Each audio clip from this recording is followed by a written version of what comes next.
Good morning friends, চলে এলাম আবার একটা নতুন ভিডিওর সাথে। তো দিনটা ছিল রবিবার, আর দেখো আমার মেয়ে কিন্তু সকাল সকাল ইডলি হতে বসে গেছে। বন্ধুরা দেখো, আমার মেয়ে খাচ্ছি ইডলি।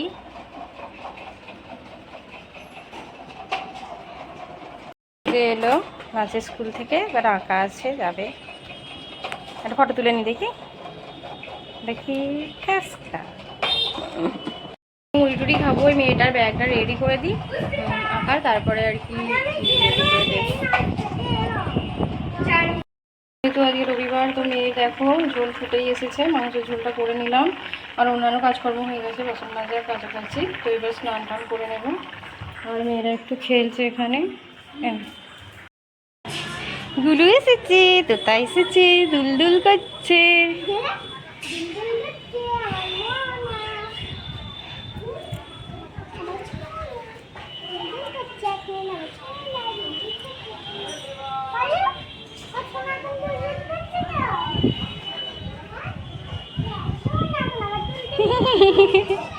কত মজা হচ্ছে। তো দেখো, এখানে আমার বোনের মেয়ে এসেছে আমাদের বাড়িতে, যেহেতু বোন বাবার বাড়ি এসেছে। তো এখানে এসেছিলো, আর এই দোলনাটায় চেপে তোর ভারী মজা, হাততালি দিচ্ছে, পা ছুড়ছে আর কি, খুব মজা করছিল কিছুক্ষণ। যেহেতু আমাদের উপরে সেট হয়ে গেছে এখন, মানে ছাদে, তাই দুপুরবেলা থাকতে অসুবিধাও হচ্ছিল না, খুব একটা রোদও লাগছিল না। আর আমার মেয়েরও তো খুব মজা আর কি, বনিকে পেয়ে, যাকে বলে আনন্দের শেষ ধরে না। আর এখানে সব বাচ্চা কাচ্চারা মিলে খুব আনন্দ করছিল।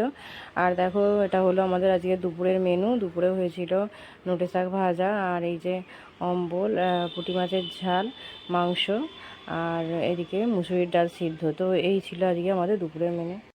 বন্ধুরা, এখন বাজে রাত 9:30, আর এখন মেয়েকে পড়ানো হয়ে গেছে, মানে টিউশন পড়ানো হয়ে গেছে স্টুডেন্টদের। তারপরে এখানে একটু আলপনা দিচ্ছিলাম। কালকে আমাদের বাড়িতে সত্যনারায়ণ পুজো আছে, তো তোমার সাথে শেয়ার করি পুজোর জোগাড় জাতি সব কী করা হয়েছে। আর আমার মেয়ে এখন বসে বসে আলপনা দিচ্ছে। আর একটু আগে একটু হাওয়া, ছোটো ছোটো হাওয়া দিচ্ছিল, আর যাতে আম পড়েছিল, আমার হাজব্যান্ড আবার অনেক আম কুড়িয়ে এনেছে। তো এই সকল কিছু তোমার সাথে শেয়ার করছি, তোমরা দেখতে থাকো। তো এই আমগুলো তো দেখো ঝড়ের মধ্যে পড়েছে আর কি। আমাদের এখানে পাশেই মাঠের কাছে গাছ আছে, তো আমার হাজব্যান্ড অনেকগুলো আমি এনেছিল। তো কিছুদিন আগে আমি বাপের বাড়ি থেকে এনেছিলাম, যেগুলো আর কি এতে দেওয়া হয়েছিল, আচার করেছেন আমার শাশুড়ি মা।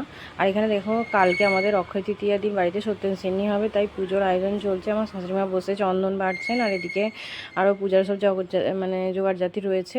তো এদিকে রয়েছে দুছড়া কলা, এগুলো সব পুজোতেই লাগবে আর কি। তারপরে এদিকে আরও দেখো সিদে টিদে সব কিছুর ব্যবস্থা করে রেখে দিয়েছেন, বাসনপত্র সব ধোয়া মোছা। আর এখানে সব পুজোর সরঞ্জামগুলো একটা ড্রামের মধ্যে রয়েছে। আর এখানে যে লক্ষ্মী গণেশটা দেখতে পাওয়া যাচ্ছে, এটা আমার শ্বশুরমশাইয়ের দোকানে আর কি উঠবে কালকে পুজো হয়ে। তো খাতাও পুজো হবে, খাতাও আছে, আর এই মূর্তি দুটোও পুজো হবে। তারপর অন্যান্য সকল সরঞ্জামগুলো দেখো এখানে পুজোর রয়েছে। আর রয়েছে এখানে একটা নতুন গামছা। আর এখানে দেখো, একটু আমি আলপনা দিতে শুরু করেছিলাম, আমার মেয়ে বলল ও দেবে, তো ও কিছুটা দিয়েছে, আমি দিয়েছি, দুজনে মিলে দেখো মোটামুটি খারাপ হয়নি, হয়েছে আর কি ওরকম। আর যাই হোক, আমার মেয়ে কিন্তু মোটামুটি খারাপ দেয়নি, ভালোই দিয়েছে আর কি আলপনাটা, দেখা যাচ্ছে। আর আস্তে আস্তে শিখে যাবে আশা করি। আর তারপরে গেটের গোড়াগুলোতেও দিয়েছিল, আর ও কিন্তু খুব মজা পাচ্ছিল, বিশেষ করে পা আঁকতে তো খুবই মজা পাচ্ছিল। আর এই গেটের সামনেটাও একটু হালকা করে দিয়ে দিয়েছিলাম।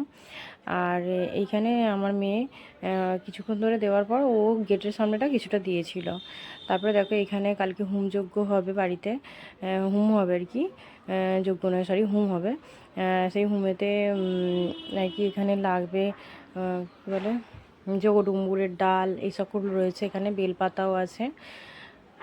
আর এইগুলো সব ব্যবস্থা করে আগে থেকেই রেখে দিয়েছে। এই যে গঙ্গা জল, তারপরে সলতের মধ্যে তেল দিয়ে সব ব্যবস্থা করে রেখে দিয়েছেন, আমার শাশুড়ি মাই সব করেছেন মোটামুটি, সব ব্যবস্থা করে রেখে দিয়েছেন। আর এইখানে এই যে নান্নার আর সব পুজোর প্রসাদ ছিল, এইগুলো ওখানে রয়েছে। আর এইখানে দেখো, আমার মেয়ে কিন্তু এখনও আলপনা দেওয়া শেষ হয়নি, আলপনা দিয়েই যাচ্ছে। আবার এইগুলো দেখো পা এঁকেছে, আমাকে বলছে মা পাটা দেখাও। তো পাটা দেখেছো, ভালোই হয়েছে আর কি। আর এই শাড়িটা আর এই গেঞ্জিটা কালকে আমার মামার বাড়িতে গৃহপ্রবেশ আছে, সেই অনুষ্ঠানে উপহার দেবো বলে কেনা হয়েছে।